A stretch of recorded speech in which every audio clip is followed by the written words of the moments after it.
Welcome to Vlogmas day 19. I may or may not be editing this vlog right now and realizing that I never filmed an intro, so here you go. Alrighty.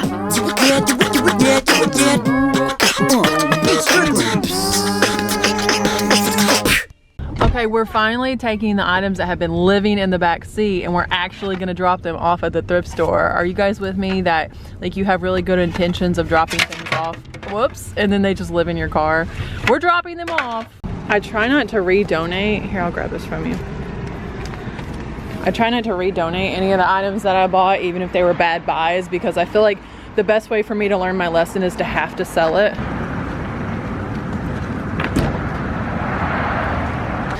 We're gonna go grocery shopping afterwards, and look, Israel is Spider-Man today. Also, it looks like somebody donated a golf bag. If any of you guys are interested in cleaning this thing up. Yep, that's not gonna happen, but that table's really cute. We're looking to see if they have a vegan cheesecake. We can't get vegan cheesecake where we're at, so. How many vegan cheesecakes do you think we need? I feel like you're gonna have to put some of these back. I feel like you're gonna be wrong. What's on your back? How many? He's putting 3 back and trying to keep 4 cheesecakes in the cart.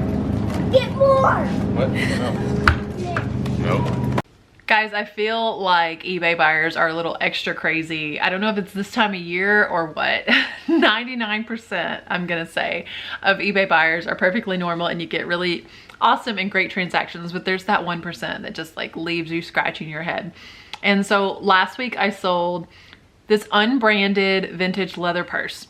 Well, as soon as I ship it out, the buyer says, can I cancel that order if you haven't already shipped it? I said, I have already shipped it. And then when she gets it, she says, the zipper barely functions.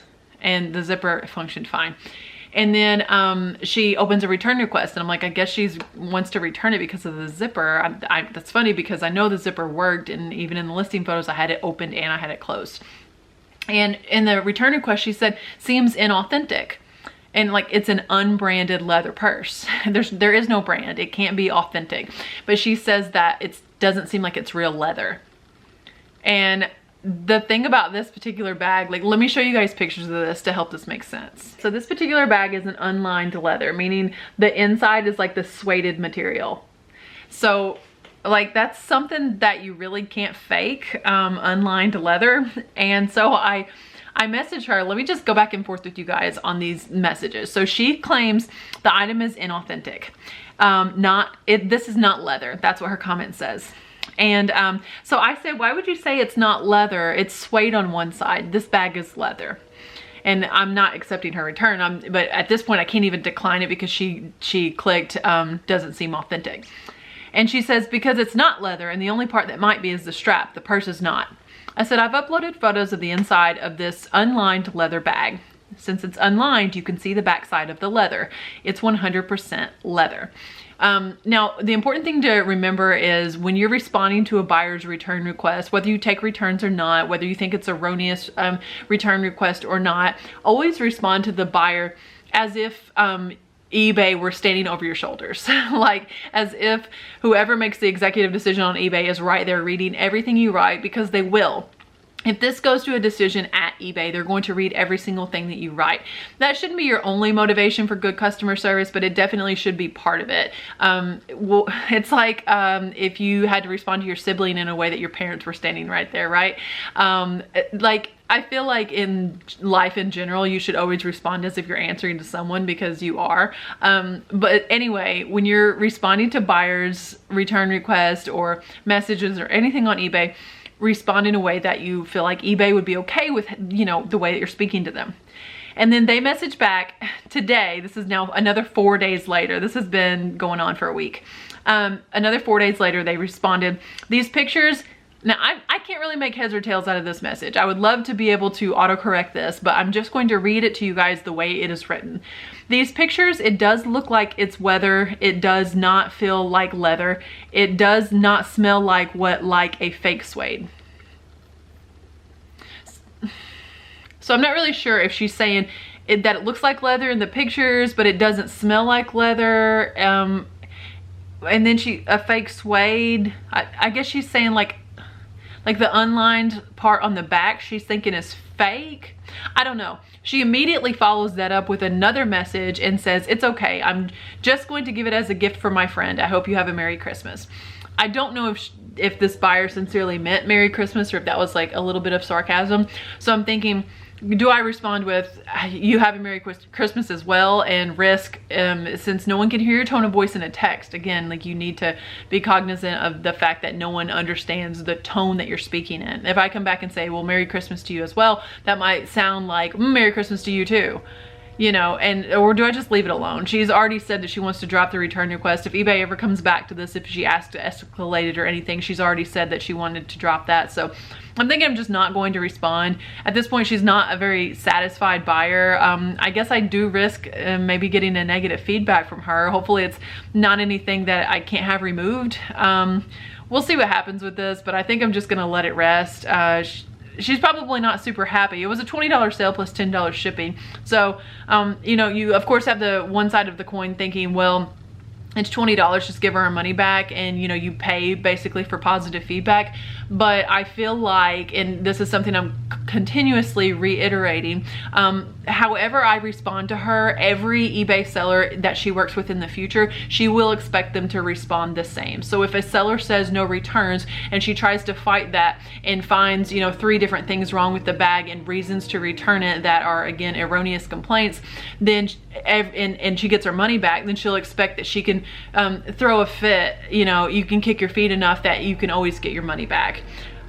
So instead, I would like to stand my ground in my business policy, because I treat my business like my business and it's not a hobby. If I said no returns, I want to stand by that unless I did something wrong.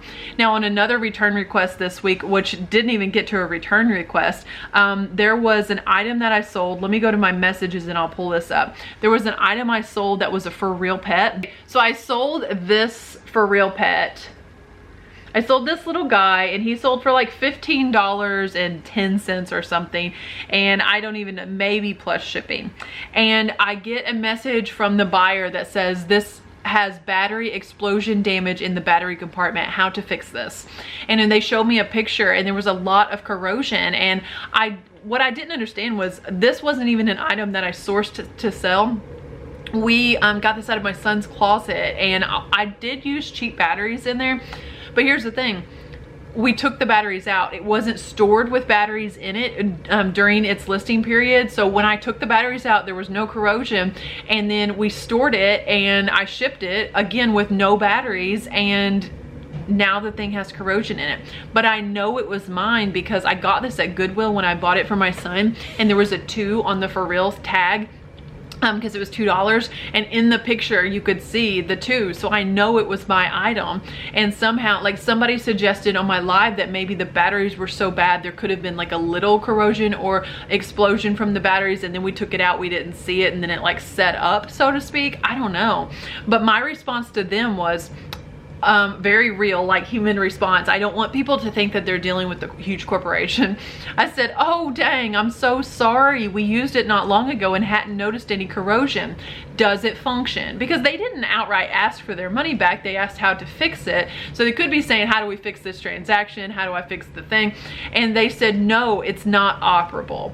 And my immediate response to them was, I am giving you a full refund, no need to send the item back. If you'd like to, you know, close up the battery compartment, if you want to, you know, try to clean it and fix it, keep the item, whatever you'd like to do with it, but here is a full refund including your shipping. So I say that because I don't want anyone to ever think that I'm like so hard-nosed that I neglect customer service. If I ever mess up, then I'm going to issue a refund. I'm going to make things right with my customers. But in the case of the leather purse, I just don't feel like I really did anything wrong. I described the purse very, very well, and just from the, hey, if you haven't already shipped this, then cancel it. She knew then that she didn't want it. But I had already shipped it, and then it was the thing about the zipper, and then it was the thing about the leather. So I feel like that buyer was just grasping at straws, and you have to read in a seller's description whether or not they accept returns, because we do have the right as eBay sellers to decide whether or not we accept returns. So I just want to say that to strengthen anyone's personal decision, and it is a very personal decision. You don't have to comment below and tell me if you accept returns or you don't, because we all treat our businesses very differently. This model works for me, but it might not work well for other people. And I do believe also it depends on what category that you sell in. Clothing, especially women's clothing, has a huge return rate. So if you sell women's clothing, you might want to consider whether or not you want to do returns, because you may get a lot. And then I understand that electronics is a category that is huge for returns. So yeah, consider what category that you sell in. Most of the items that I sell in are vintage one-offs, and there's not a huge market for returns of those anyway, so it doesn't seem to affect my business. But you know, if you're in a market where people expect returns, you may have to. I don't feel like my store is hurt by not doing returns, if that makes any sense. I sold a few things today, you guys. Let's see what they were. Okay, I sold this David's bridal dress. I took a best offer. This is a dress and bolero jacket combo. $23 plus $8.50 shipping on this. And the bolero jacket anyway was new with tags. I think that the dress was not, but these were two different sizes. They fit, and I thought, you know what? I'm gonna sell them together. I picked this up for $1/4, you guys, but I picked it up like years ago. This thing has literally been listed forever. Okay, this Ray Dunn eggnog pitcher sold for $52 plus $10 shipping. They're clearly not gonna get that in time for Christmas, but yeah, $52. I got this from a fellow reseller's yard sale. Tell me that the competition's too stiff in your town, because everybody's gonna miss something or not want to sell something. Maybe he just didn't want to ship this breakable. I picked this up for $5, you guys. Again, $52 plus $10 shipping. Let's see what else I sold today. Oh, Matt at MF Flips bought something from me late yesterday, and he said, thanks for all the great content, God bless. Matt, MF Flips.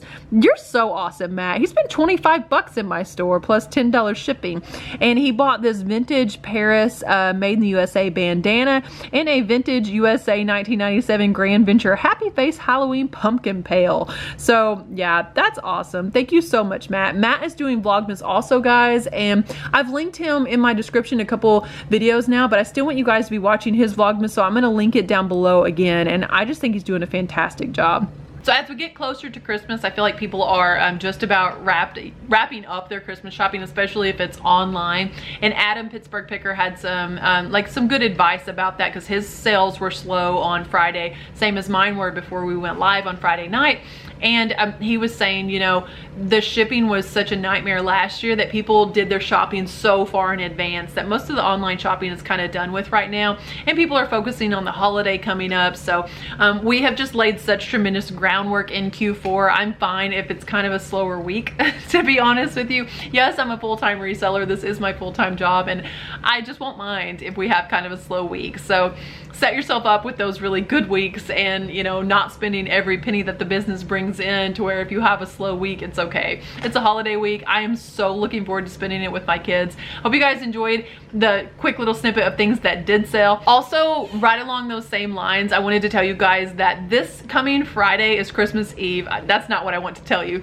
And then the next Friday after that is New Year's Eve. So I'm not going to have a live Friday night show. The Good, the Bad, and the Ugly on eBay will not air either of those two nights, just because I want you guys to enjoy those nights with your families, whoever you're celebrating the holidays with, and not watching my show. So the show will be canceled for the next 2 weeks, but the January lineup of guests is so phenomenal. The very first guest that I have on the first Friday of January is Dalton from Dealing with Dalton. Like, you guys don't want to miss January's live shows. I'm looking forward to them tremendously, and yeah, just looking forward to the new year. Comment below and let me know if you've already started to consider like some New Year's resolutions, or a lot of people do like what their word is going to be for the year. I'm going to be talking in these last few vlogs of Vlogmas about some just like looking back at 2021 and what this year has meant to me. So look forward to that in the upcoming days, you guys. And in the meantime, I just wanted to say thank you, not just for watching this video, but for subscribing to the channel, for liking my videos, for showing up at my live streams, for commenting, like for reaching out and being part of the community that has meant so much to me this year. I'll make this video very long if I get completely into that. So it is coming up in an upcoming video just because I wanted to let you guys know really how much of my life has changed in 2021 because of you. But to preface that by just saying thank you. God bless you guys. And remember, treat your business like your business. Alrighty. Strickland.